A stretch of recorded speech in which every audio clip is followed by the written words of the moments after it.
Terima kasih Anda masih di Kompas Siang, Saudara. Petugas pemadam kebakaran terus berjuang memadamkan kebakaran hutan di wilayah Piedmont, Italia. Sejumlah titik api masih aktif di kawasan pegunungan yang sulit dijangkau.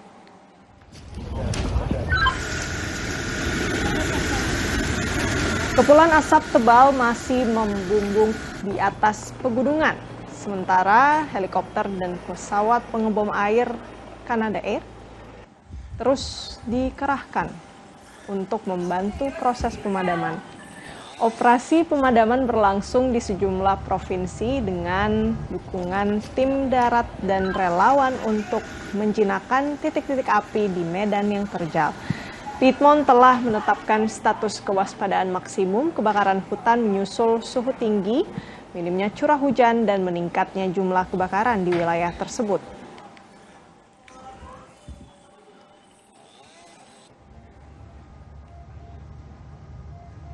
Kita ke Jepang, Saudara. Badan Meteorologi Jepang mengeluarkan peringatan sengatan panas untuk Tokyo seiring melonjaknya suhu hingga di atas 30 derajat Celcius di pusat ibu kota Jepang tersebut.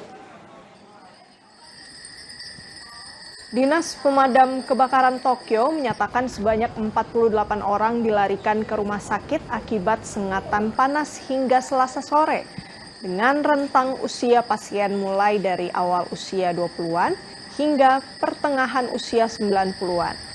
Cuaca yang sangat panas di Tokyo ini terjadi sehari setelah sehari sebelumnya lebih dari 100 orang dirawat di rumah sakit akibat sengatan panas menyusul suhu kota yang tercatat di atas 35 derajat Celcius.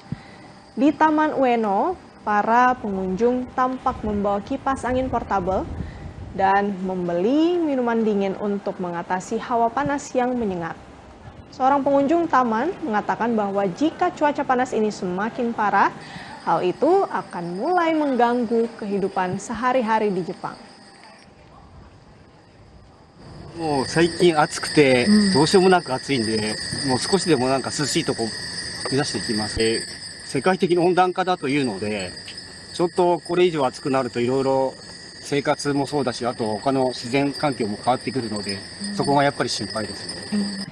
Sementara itu di Rusia, Saudara, hujan deras yang mengguyur kota wisata Sochi di Rusia Selatan menyebabkan banjir dan tanah longsor.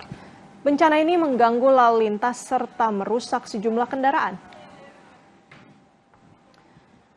Hujan lebat yang disertai badai petir memicu meluapnya Sungai Sugu sehingga merendam kawasan permukiman di kota Sochi. Selain banjir, tanah longsor juga menerjang lereng bukit dan menutup total salah satu ruas jalan, mengakibatkan akses transportasi warga terganggu. Sejumlah video yang diunggah warga di media sosial memperlihatkan jalanan dipenuhi lumpur dan puing-puing. Sementara kendaraan yang terparkir ikut terdampak banjir dan material longsor.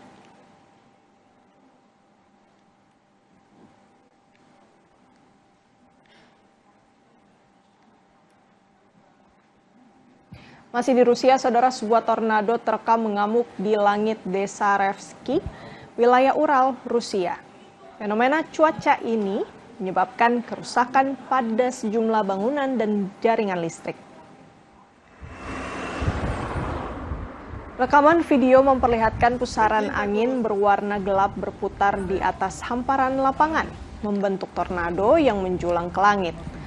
Meski tidak ada laporan korban jiwa, kepala desa setempat menyebut badai di desa tetangga menerbangkan atap rumah dan bangunan tambahan, merusak saluran listrik serta menumbangkan sebatang pohon. Tornado umumnya berlangsung selama 15 hingga 30 menit dengan diameter yang dapat mencapai 5 hingga 200 meter.